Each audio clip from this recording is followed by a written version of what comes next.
तर काय म्हणता मित्रांनो, तर मित्रांनो मी आज सकाळ सकाळ बिना आंघोळ करता मी यशोभाऊ सोबत चाललो आज गडचिरोलीला. कारण यशोभाऊचा आज पेपर आहे कोणता का CAT म्हणून, मग त्यासोबत चाललो. मग काय मित्रांनो आपण बऱ्यापैकी गडचिरोली जाताना गावं गिवं डोंगर गोटे हे सगळे पाहत आपण गेलो. मित्रांनो रस्त्याने पण जाताना बहुत सावली होती म्हणून नका झाडं जगावर झाडे लावा.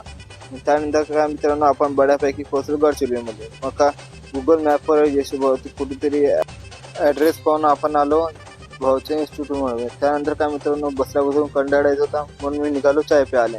मग काय रस्त्याने जाताना चायचे स्टॉल भेटले, मग आपलं काय मिळालं नाही. त्यानंतर का इकडं मेन रोडवर आल्यानंतर आपल्याला भेटले. त्यानंतर का वापिस आलो बसलो. त्यानंतर का मित्रांनो भाऊची सुट्टी झाली, मग का भाऊसोबत निघालो.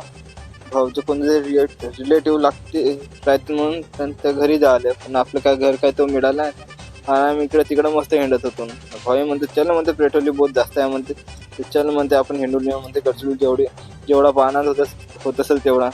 मग काय मित्रांनो त्यानंतर भूक लागली म्हणून इथे आलो ना मी वडापाव आले तुम्ही काही असं एवढा बेकार. त्यानंतर काय मित्रांनो आपण वापस चाललो गावी.